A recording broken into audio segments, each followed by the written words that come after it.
Welcome back everyone. In this lesson we will learn about finite dividend difference. In the last lesson we learned about Taylor theorem and its series, Taylor series, and today we will see one of the main applications of Taylor's theorem, which is the finite dividend difference. So let's see what is this.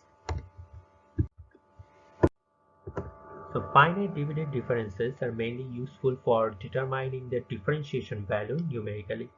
With these formulas and with these methods, we mainly convert the differential term of an equation into the algebraic form. That algebraic form can then be used numerically in our numerical methods. So we will be covering three different kinds of finite dividend difference formula. There are three categories that we will be covering. First category is the forward finite dividend difference. The second category, the backward finite dividend difference, and the third one is the central finite dividend difference.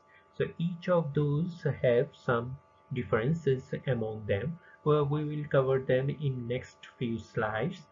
Also we know that there are some different orders possible. For example, if you want to determine the second order differential of a function, then there are second order forward finite dividend difference, there are second order backward finite dividend difference, and also there are central finite dividend difference formulas, and there are many forms among in each of them. So we will be covering in details in the next few slides. So first let's see what forward finite dividend difference is, and we will first see the first order difference formula. You already know the Taylor series formula, which is something look like this. Look at the first, look at the terms. We are using the Taylor series formula to determine the value of the function at the point xi plus 1 with the known value of xi. So our known value of the function is at xi, and we want to determine the value of the function at xi plus 1, and that's the corresponding Taylor series. And R, which is the last term, you already know this is the remainder term, but that is not our main concern. So let's see, we want to truncate the series after the first derivative term. That means we want to retain up to the second term or the first derivative term, which will look like this. Look at this, we discarded the terms from the third term. That means we have retained only the first two terms, and that's why that is the reason we call this the first order forward dividend difference, because we are retaining up to the first order differential term. And also see that we have changed the notation of R a little bit. We are now calling this the R1 term. Why we are calling this the R1? Because this is the first order forward finite difference. That's why we are calling this the R1. That means we are retaining up to the first differential term, and the terms after the first differential terms are discarded, and that's why we just call this new notation R1, and that is not a big difference. Then after algebraic manipulations we can get these equations. What are these? For example, in the first term, what we did is actually determined the differential term f prime of xi. We kept this on the left side of the equation, and we took all other terms on the right hand side.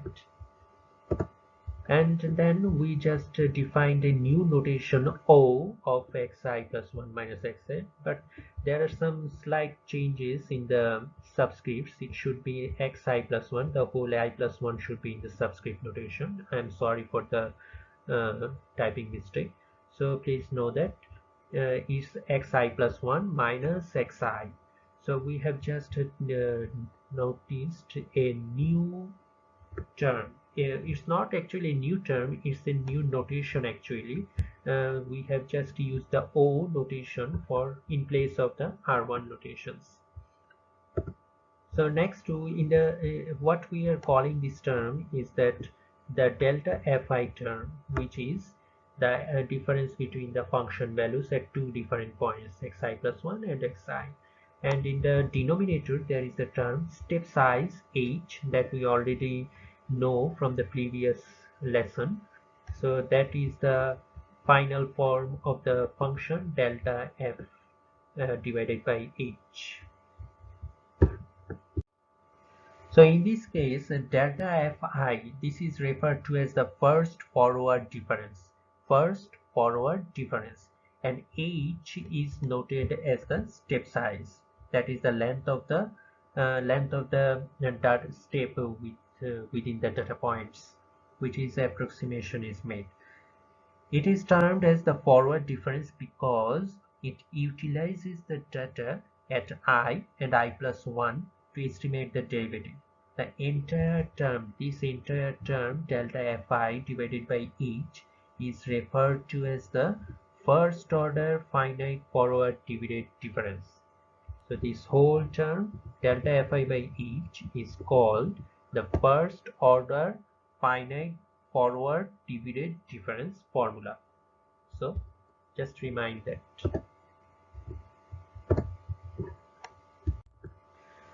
So that's how you formulate the first order forward finite divided difference formula. We already used these whole formula in our lesson 1, and now we know how this formula came from the Taylor series. We just retain the Taylor series until the first differential term or the second term. So that's the forward finite divided difference formula of first order. Next, we see the backward finite divided difference. In the last slide, we saw the forward finite, and now we will see the backward finite divided difference of first order. So we already know what Taylor series is. It's a series to determine a function value at a point using the function value at a known point. But we can change the Taylor series in a little bit different way for the purpose of proving the backward finite divided difference formula. For example, if we want to determine the previous value of a function based on the present value, then the Taylor series would look something like this. So see in the left hand side of the equation we are using the notation f xi minus 1. That means we are determining the previous value of the function at the previous point using the function value at the present point xi. So in all the other terms we are just substituting the xi plus 1 with the xi minus 1, xi plus 1 with xi minus 1 x. So that's the difference with the previous Taylor series formula. That's not a big deal. We already know what the Taylor series is. We can devise this formula. Now similarly to the forward finite divided difference, we just truncate the whole Taylor series, this equation number 3, until the second term, that means the first differential term. So we will get this form. Similarly, we are noting a new notation R1 for the reason that we are keeping the Taylor series until the second term or the first differential form. So that's very similar to the previous slide. So after some manipulation, algebraic manipulation, we will get these forms, and that's the final form of our backward finite divided difference formula. Look at this, we are just using a inverted symbol. In the last slide for forward finite divided difference formula we use the del symbol. Now we are using the inverted del symbol. Sometimes this notation is called the nabla notation. So the formula is pretty similar to the forward finite divided difference, but there's a slight difference. Now we are using the present value to determine the previous value. In the last slide it was f of xi plus 1 minus f of xi, but in this backward divided difference formula it is f of xi minus f of xi minus 1. So that's the difference between forward and backward divided difference.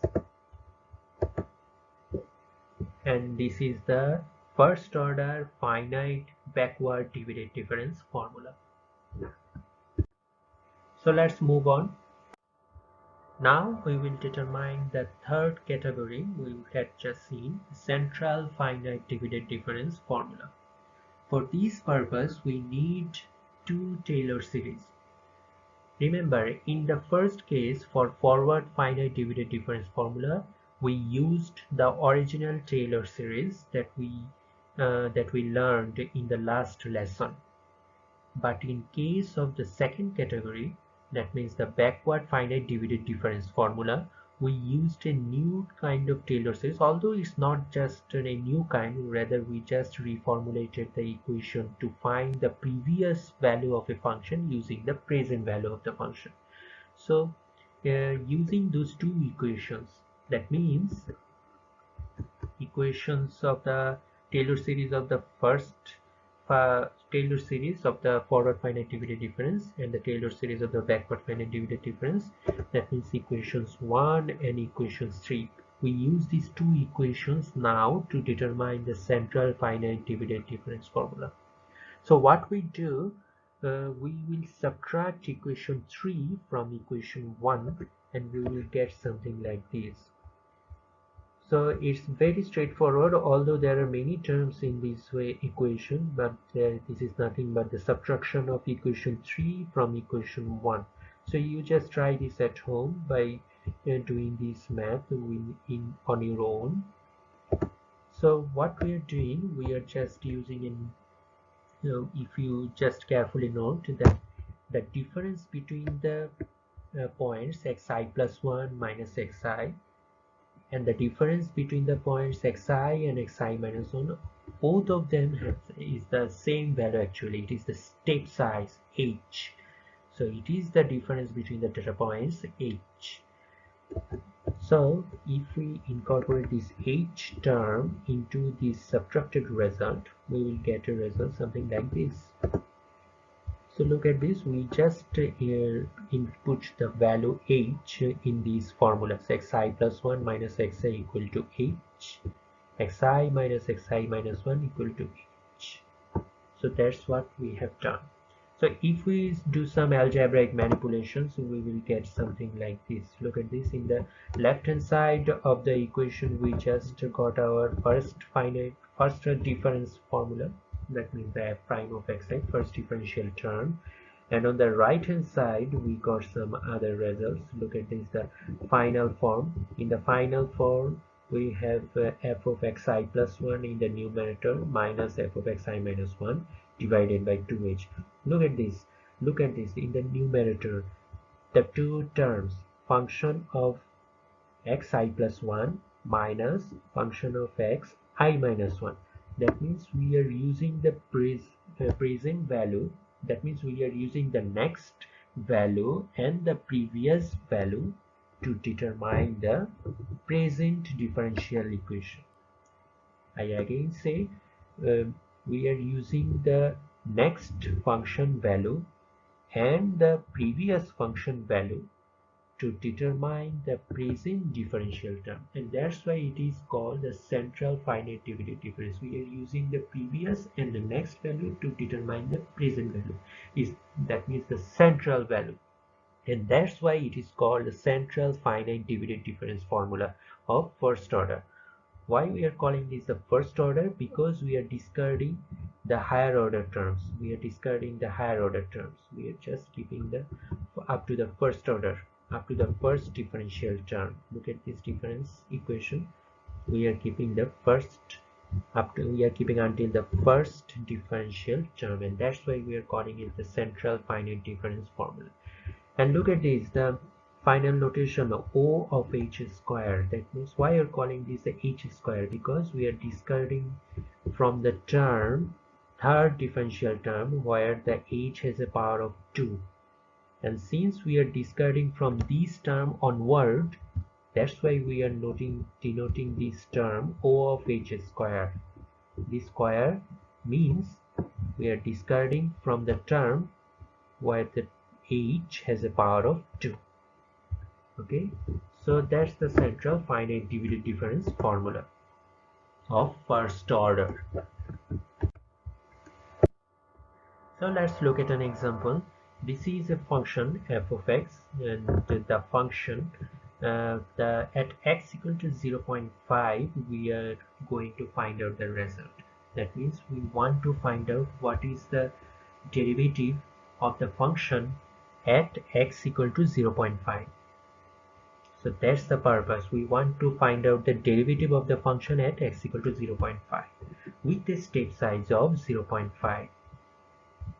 So we are going to use forward and backward finite difference approximations on also the central difference approximations. So we will see what the results will be. So using equation 1, 3 and 5, that means the first order forward, backward and central difference formulas, we will be using those three equations to find out our results. So we are just using the table here. The calculation is pretty straightforward. You just put the values on the equation, respective equations, and you will get this. Look at this. The first column, this column, which is the result for h equal to 0.5. That means the step size is 0.5, and here the step size is 0.25. We will see what is the difference when you change the step size. So under the column h equal to 0.5, we have two different columns. On the left column, we have the function differential value at 0.5, and on the right column, we have the approximate error percentage. Actually, it's the true error percentage. Look at this, the notation E epsilon of t. T is due to the fact that we know the true value of the function, and that's why we are using the epsilon t, that is the true the true percentage error at the point 0.5. So when we use the forward finite divided difference formula of first order, we will get the value to be minus 1.45, and using backward we get the result minus 0.55, and with the central difference formula we get the result minus 1.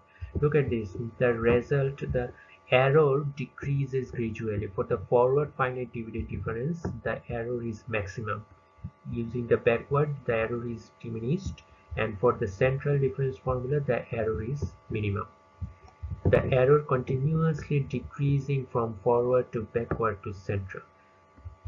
On the other hand, for the case where the step size is 0.25, if we see the differential value at 0.25, we see the function value the function differential value, the result for the forward case is minus 1.155, and for the backward case the minus 0.714, and for the central is minus 0.964. Now look at the error. It's still decreasing from forward to backward to central. For the forward case, the error is 26.5%. For the backward, it's 21.7%, and for the central is 2.4%. So what we see that the central divided difference formula is more accurate than forward and backward formula. And also see, whenever we decrease the step size from 0.5 to 0.25, the errors also decrease. Look at this. For the forward finite divided difference, whenever we use the step size of 0.5, the error is 58.9%. And whenever we use the step size of 0.25, the error is 26.5%. Look at this, the error is almost less than the half of the previous case. Also, the similar case for backward finite divided difference is 39.7%, and in the smallest step size is 21.7%. And also for the best case, the central divided difference, the error also decreases from 9.6% to 2.4% whenever we decrease the step size. So that's the analysis of these results, that we always use the central divided difference formula for better accuracy, and also whenever we want to get more accuracy, we just decrease the step size. So decreasing the step size increases the computational effort, but it gets the better result. So I hope you understand this example. So So to find out these values, minus 1.45, minus 0.55, you need to calculate and throw the equations from forward to backward to central dividend difference formula that we just used in equation 1, 3 and 5. So try this at home, find out these values and try to match those results with these tables. Now let's move to our next slide, which is now we are going for higher order finite dividend difference formula. Until now we have seen the first order forward finite dividend difference formula, the first order backward finite dividend difference formula, and the first order central dividend difference formula. Now we are going for the second order. Okay, so let's see how we can define the second order difference formulas. So first see that for the second order case, we want to determine the function value at f of xi plus 2 using the value f of xi. So that's the difference with the first order. So what do we see? We just use the Taylor series as we did in equation 1. It remains the same. There is no change, except since we are using a different step. See, we are using the step size from xi to xi plus 2. In the previous case, for the first order, it was from xi to xi plus 1.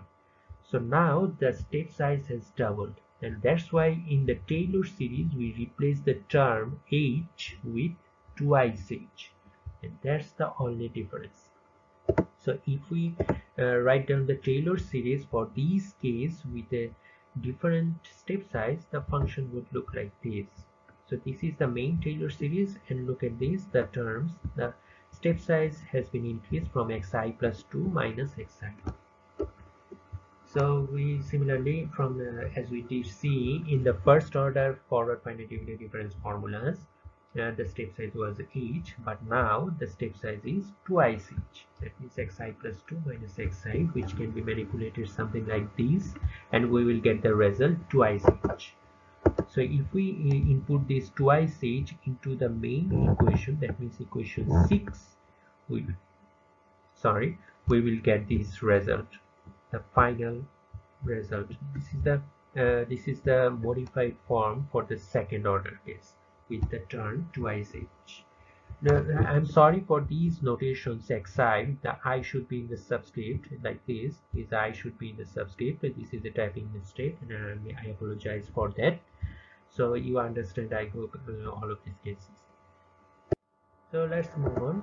So what we have got is our second order Taylor series formula, and now we want to multiply equation 1 by 2 and then subtract it from equation 7. Remember what we used in equation 1 and equation 2. If you do not remember, please go to the previous slides to find out equation 1 and 2, and we subtract the result from equation 7, and we will get an equation something like this. This is a very straightforward equation. You have to just calculate the result by your hand. So just try these at home and you will get an equation something like this. So once we manipulate this whole equation, we will get the second order differential. Look at this. On the left hand side, we have the second order differential f double prime of xi, and on the right hand side we have other terms. And this is the first term. This is the first differential. First term, look at the numerator. We have in the numerator f of xi plus 2, xi plus 1 and xi. So there are three different points. At three different points we determine the function values at xi plus 1 and at xi plus 2. So, and in the second case, in the second term, we have this third differential term. So we do not need this because we only want to determine the second differential. That is our main purpose, and that's why it is called the second order. So we discard this term.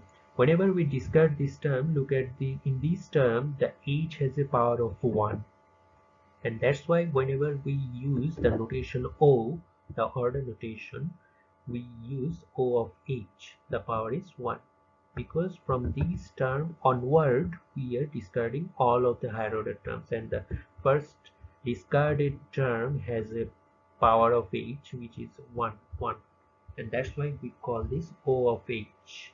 And we have seen in the central dividend difference formula of first order, this term was O of h square, because in that case, in this equation, it was h square. But now we have h of 1, that means the power is 1. So once we manipulate this term, so in the numerator, we will get an equation something like this: f of xi. We have just retained the last term into the first one, minus 2 is f of xi minus 1 plus f of xi minus 2 divided by h square, and that is the that is our finite dividend difference formula of second order. And these last two equation 9 and 10, they are the same results, and they are the same manipulation of results to get the backward and central dividend difference formulas. Equation 9 is for backward difference formula, and equation 10 is for central dividend difference formula. So equation 8 is our second order forward finite dividend difference formula. Equation 9 is our second order backward dividend difference formula, and equation 10 is our second order central dividend difference formula. So that those are the results. So equation 9 and 10 can be manipulated in the same way that we did for the first order case. So these are the same manipulations from the Taylor series approximations. So let's move on to our next slide. So you see, in case of determining the first order difference formula or the second order difference formula, we have kept on up to some finite terms in our Taylor series. For example, in the first order case, we have retained the terms up to the second term of Taylor series, and in our second order case, we have retained up to the third term. So if you want to derive a more accurate result, a more accurate approximation of the differential equation, you have to incorporate the higher order terms. That means for the first order case, we have retained up to the second term. So if you want higher accuracy, you may include the third term, the fourth term, the fifth term, the sixth term, and so on. Similarly, for the second order case, we have retained the Taylor series up to the third term. So if you want more accuracy, you may incorporate higher order terms. So that's the case. That's how you increase the accuracy. That's how you increase the approximations. And remember, once you incorporate the higher order terms, you use the notations corresponding to the order notation. That means O of h square, O of h cube, etc. So be careful about those notations. So what we can do at home, we can reformulate those first order, second order cases for all the categories. That means forward finite difference, backward finite difference, and central finite difference. So we can reformulate all of those using higher order terms also. So this is your homework. Just try this at home. So please let me know about the results. So I am just for your reference giving you all the difference equations in these slides. In this slide, I am giving you the forward finite difference formulas. This is the first derivative formula, and look at this, the first equation of the first derivative. This is the equation that we just derived by keeping up to the second term of by keeping up to the first term of the Taylor series. So if you want higher accuracy of the first differential, you incorporate the higher order terms. So that's what we did in the second case. And this equation f prime of xi, this is the first derivative by incorporating the higher order terms into the Taylor series. So I believe this is the equation that we got whenever we incorporate up to the second term of the Taylor series. And similarly, we can get the higher derivative terms, the second derivative, the third derivative, the fourth derivative. In all the derivative cases, the first equations correspond to by retaining the Taylor series up to a certain limit, and the second equation corresponds to by retaining the Taylor series up to higher limits or higher orders. In the next slide, we are giving the backward finite dividend difference formulas. Similarly, we are just giving the two cases for the lower precision case and the higher precision case. And in the next slide, we are giving the central finite difference formulas. So remember, you don't have to memorize all of those formulas. You do not need to memorize. I again say you do not need to memorize these equations. Just try to understand how those formulas were derived, what is the differences between those equations, why this equation is giving us more precise result than the previous one, because we are retaining higher order terms. So you don't have to memorize all of these equations, just use them whenever you need to use them from the textbook or something somewhere else. So what we have learned in this lesson, we have learned about Taylor series approximation in determining the differential differentiation of a function numerically. We have seen the first order forward, backward and central dividend difference formula. We have also seen the second order cases of forward, backward and central dividend difference formulas. And we have seen that the central difference formula has a higher accuracy than the forward and backward difference cases, because the central dividend difference formula retains up to higher order terms than forward and backward difference in the Taylor series, and that's why the central dividend difference has a higher accuracy than forward and backward cases. Also, we have seen accuracy of the differential terms can be increased by retaining up to higher order terms in all of the cases. So that's for the differential, that's for how we can determine the differential of an equation or a function by forward difference or backward difference or central difference formulas. So you don't have to memorize all of those equations, you just try to understand how those formulas were determined, how those formulas were proved from the Taylor series approximations, and that's what matters actually. So whenever you need to approximate the differentiation of a function, you just go to the textbook, take the corresponding equation and use it into your code or math, whatever it is. So that's it. So in that lesson, we mainly try to focus on different numerical methods that we will be trying, and up until now we have not focused on any numerical methods. So our main numerical methods will be starting from the next lesson. So till then, thank you and good luck.